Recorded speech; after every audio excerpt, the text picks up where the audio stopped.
Jadi kita tidak akan pernah menyerah, tetapi tetap saja ahli dari kepolisian Muhammad Nur Al-Azhar dan Christopher Harimanrianto ya, menipu di persidangan, tidak mau jujur di depan hakim pun mereka menipu. Di persidangan mereka menginjak-injak. Itu dari kepolisian itu. Dia itu kepala laboratorium komputer forensik Bareskrim di Bareskrim. Bayangkan, sudah terbiasa memanipulasi barang bukti digital.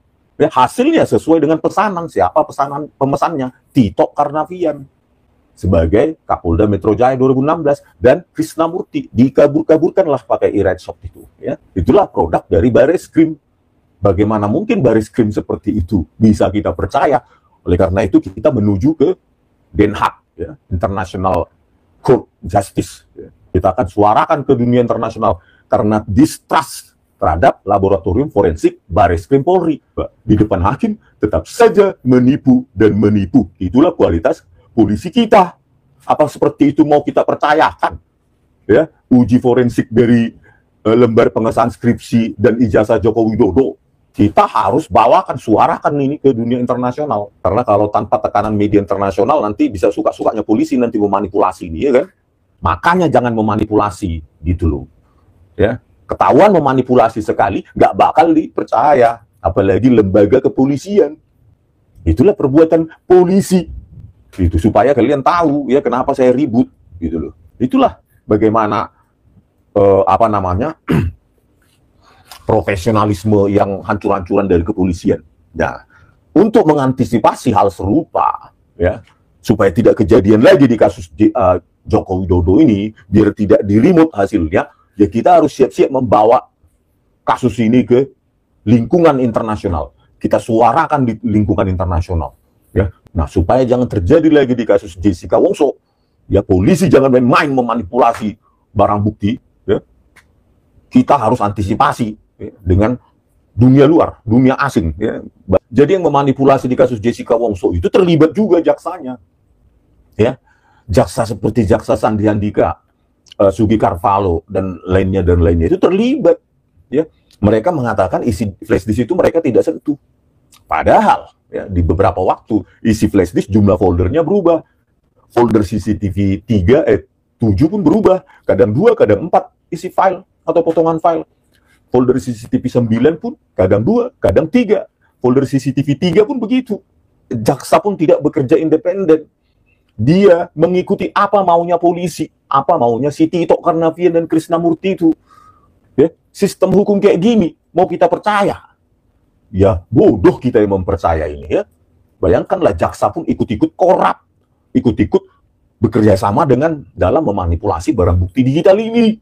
Nah, untuk menelanjangi ini, karena saya kemarin sendiri, ya pasti resonansinya kurang. Nah, sekarang kita sudah punya tim banyak. Nah, ini akan lebih besar lagi nanti hasil resonansinya ke luar negeri. Karena selama ini cuma saya saja yang berteriak. Ya, bahkan pengacaranya itu, pengacara Jessica, anti sekali untuk melaporkan Muhammad Nur Al-Azhar. Gak jadi-jadi saat itu. Ternyata sudah mardongan dengan Tito Karnavian. Gitu loh. Ya. Padahal saya bersikeras terus untuk melaporkan, supaya pengacara itu melaporkan Tito Karnavian, Krisnamurti, Muhammad Nur Al-Azhar, Christopher Harimanrianto. Gak jadi, karena sudah berteman. Jadi saya sendiri, murni sendiri, gitu loh, berteriak ke podcast-podcast sendiri. Ya, untuk kebebasan Jessica, kebebasan bersyarat tersebut, saya sendiri. Ya, ke Jakarta pun saya modal sendiri. Podcast itu di Uya Kuya dan di Diskursus, itu sendiri. Gak ada yang bayarin. Boro-boro pengacaranya itu sendiri saya, gitu loh. Tapi ketika Jessica bebas bersyarat, yang dapat tepuk tangan siapa? Ya, kalian tahu yang di TV itu. Ya. Itulah apanya pencitraan mereka itu. Terus itu kasus Jessica Wongso, manipulasi digital, ya, manipulasi BB-nya, yaitu BB digitalnya, yaitu video CCTV. Ya, sudah ketahuan pun mereka memanipulasi, tetap berbohong di persidangan. Itulah Kepala Laboratorium Komputer Forensik Bareskrim Polri, Muhammad Nur Al-Azhar. Bayangkan kayak gitulah kualitas polisi kita dibayar oleh pajak. Dia pendiri Asosiasi Forensik Digital Indonesia. Anggotanya CJ yang ribut itu. Ya, yang ribut sekarang tuh paling ribut itu, itulah anggotanya si Muhammad Nur Al-Azhar. Ya. CJ yang ribut itu, ya, itulah anggotanya itu salah satu itu. Ya, salah satu pengurusnya lah itu. Ya. Jadi bayangkan keduanya saja sudah manipulatif kayak gitu. Bagaimana anggota-anggotanya? Makanya mereka bencinya kayak apa sama saya? Karena saya tangkap basah gitu. Ya. Terus itu masih di laboratorium komputer forensik. Laboratorium toksikologi pun, ya, kasus Jessica Wongso, ya, Baris Krim juga, itu hancurnya sama, parah. Ya, saya tunjukkan nih. Ya. Untuk melakukan apa namanya model matematika penguraian sianida, dia pakai rumus apa coba? Y sama dengan AX kuadrat tambah BX tambah C. Itu kan parabola terbuka, ya, karena AX kuadrat tambah BX tambah C, A-nya itu positif, maka dia parabola terbuka. Ya, X-nya adalah waktu. Y sama dengan AX kuadrat tambah BX tambah C. Bayangkan, kalau X kita ekstrapolasi, maka itu konsentrasi sianida akan begini, akan naik terus sampai menuju tak berhingga. Bayangkan, itu produk dari laboratorium toksikologi Baris Krim Polri. Bukan pakai eksponensial menurun dia. Eksponensial pangkat negatif, ya kan? Semakin panjang X-nya atau T-nya, waktunya, maka dia makin menyusut konsentrasi sianidanya. Enggak, dia pakai AX kuadrat tambah BX tambah C, parabola terbuka. Bayangkan, itu produk dari sebuah lembaga negara Baris Krim apa enggak? Ini kita bawa juga ini nanti ini ke Den Haag ini, ya. Bagaimana hancurnya penegakan hukum di Indonesia. Laboratorium toksikologi begini kualitasnya. Ya, itu satu poin, ya. Penguraian sianida. Saya simulasikan itu pakai program Python, terus menuju tak berhingga, ya, sampai ya tak berhingga dia konsentrasi sianidanya di dalam kelas, bukannya menyusut. Itulah parahnya. Ya. Udah gitu, ya, laboratorium forensik Puslap 4 Baris Krim Polri, yang keduanya adalah Dr. Nur Samran Subandi, salah hitung waktu, salah hitung mundur. Ya, dia bilang, ya, dari persamaannya itu, dia bilang referensinya adalah 10 Januari 2016, pukul 10.30 siang, dilakukan percobaan itu. Terus dihitung mundur lah, ya, dihitung mundur sebanyak 90 jam, 9 menit, 36 detik. Dia bilang apa? Dia bilang hasilnya adalah 6 Januari 2016, jam 16 lewat 39 dan 36 detik. Bayangkan. 6 Januari 2016, 16.39.36. Ya. Padahal kalau kita hitung mundur secara anak SD, hasilnya adalah 6 Januari 2016, pukul 16.20.24 WIB. Dia bilang 16.39, 36 detik. 6 Januari 2016. Bayangkan, salah. Referensinya 10 Januari 2016 pukul 10.30 siang. Ya, di situ dia melakukan percobaan, terus harus percobaannya tadi itu pakai persamaan kuadratik tadi itu, ya, 90 jam, 9 menit, 36 detik. Hitung mundur lah itu, 10 Januari 2016 pukul 10.30 siang. Kalian bisa hitung mundur itu, ya kan? 10 Januari 2016, 10.30 siang dikurangi 90 jam, 9 menit, 36 detik. Hasilnya salah. Bayangkan, dokter. Hasil Puslap 4 Baris Krim Polri, hasilnya 6 Januari 16.39.36. Salah. Harusnya 6 Januari 2016, 16 lewat 20 menit, lewat 24 detik. Harusnya, ya, dengan hitung-hitungan dia dengan persamaan model matematika yang hancur-hancuran itu, Jessica pukul 16.20 sedang ada di kasir, ya, tidak ada di meja 54, dia di kasir pukul 16.20. Itulah, bayangkan, Baris Krim Polri, laboratorium toksikologi. Kayak gitu kita mau percaya. Tadi, ya, laboratorium komputer forensik manipulatif, dikabur-kaburkan, ya, laju frame diotak-atik sehingga hilanglah pergerakan tangan Mirna Salihin dan lainnya, ya. Terus laboratorium toksikologi salah hitung waktu, kan bahaya, ya, dengan kasus ijazah palsu Joko Widodo yang sudah sangat sebesar ini, kita serahkan ke laboratorium forensik abal-abal semacam itu, gitu loh. Hasilnya bisa diproksi, ya, bisa diintervensi. Oke, taruh aja begini, taruh aja begitu. Ya. Terus toksikologi salah hitung, bayangkanlah, gitu loh. Jadi Bukan salah kita mendowngrade mereka, mereka yang mendowngrade dirinya sendiri, yang membuat mereka tidak dipercaya publik, gitu loh.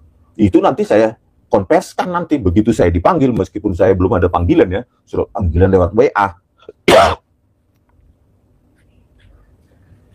Ya, begitu nanti sebelum atau sesudah saya diperiksa, ya saya suarakan ini, ya public distrust terhadap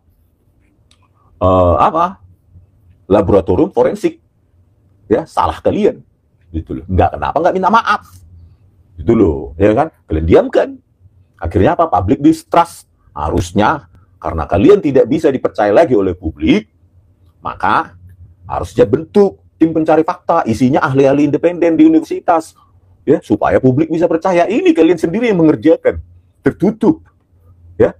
Padahal public record kalian buruk, gitu baris krimnya. Public record kalian buruk, manipulatif, gitu loh. Ya, jangan salahkan rakyat tidak percaya pada kalian. Kan begitu, saudara, alasan kita untuk tetap bersuara, untuk menyuarakan ini ke dunia internasional, ke international justice system. Ya, karena kita tidak percaya lagi pada kepolisian, apalagi kepolisian kita terburuk, terkotor, terkorup se-Asia Tenggara, versi Indeks Mundi, gitu loh. Ya jelas banyak alasan kita untuk tidak percaya. Ya. Makanya libatkan harusnya tim pencari fakta yang independen, gitu, ya kan? Jangan mau kerja sendiri yang hasilnya di ruang gelap. Itu, ya.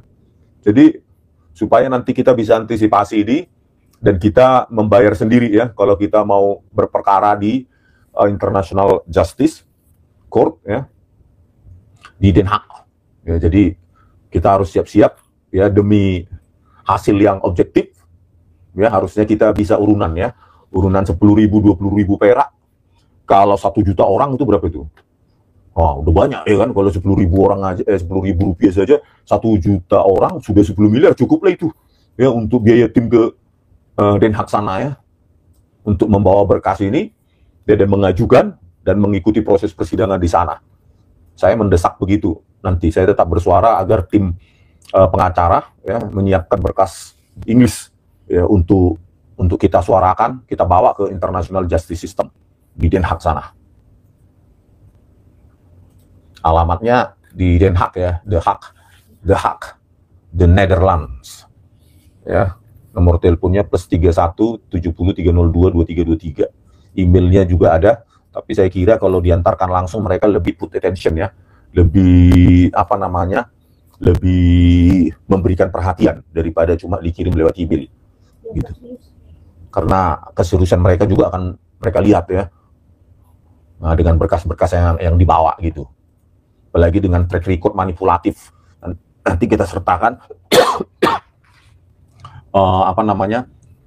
berkas-berkas dari bukti manipulasi oleh Baris Krim Polri, ya, laboratorium forensik mereka, ya tentu mereka akan mempercayai argumen kita kenapa tidak mempercayai laboratorium forensik di negara kita sendiri. Ya. Bayangkan, ya kan, laboratorium toksikologi salah hitung waktu, salah hitung mundur. Bayangkan Nur Samran Subandi, Dr. Nur Samran Subandi, salah hitung mundur. Udah gitu model matematikanya kuadratik, parabola terbuka untuk memodelkan persamaan penguraian sianida, bukannya pakai eksponensial menurun. Luar biasa kan? Kayak gitu masih kita percaya? Ya no, gitu loh. Ya. Ya. Jadi itulah alasan-alasan kita ya. Ya pada saat membandingkan warna kopi juga Christopher Harimantrianto tuh sengaja itu ya, warna kopi pada saat disajikan Agus Triono dengan warna kopi setelah diminum Mirna Salihin ya, pada saat disajikan Agus Triono dibuat resolusinya rendah, pada saat diambil oleh Sari resolusinya 1920/80. Ya terjadi di sini di downgrade resolusinya, ya pasti berbeda lah warna kopinya ya kan, ya karena perbedaan karena dibuat sendiri oleh mereka, gitu loh ya. Dan banyak lagi nih ya, banyak lagi ya bukti-bukti bagaimana laboratorium komputer forensik Baris Krim Polri itu dipakai untuk memanipulasi barang bukti digital, menganimasi supaya sesuai dengan pesanan siapa? Tito Karnavian, saat itu Kapolda Metro Jaya 2016, ya. Dan masih dalam perjalanan sidang itu, Tito Karnavian adalah Kapolri, diangkat jadi Kapolri oleh Joko Widodo, gitu loh. Jadi bagaimana menurut kalian? Setuju kan? Kita angkat ini ke dunia internasional? Gitu dong. Jadi perlawanan kita nggak abal-abal ya. Enak kali itu mereka itu, ya. Nanti mereka bisa proksi manipulasi itu hasil uji forensik, khususnya lembar pengesahan skripsi. Dia bilang nanti tinggal gampang aja nanti, oh otentik, ya otentik entah kenapa, ya pokoknya hasilnya otentik. Enak sekali lembar pengesahan skripsi tahun 1985 yang satu-satunya di dunia dia katakan otentik. Kan sebenarnya memalukan itu di dunia sains dan teknologi. Ya, tapi ya karena udah terbiasa mereka, ya nggak memalukan bagi mereka, kan gitu.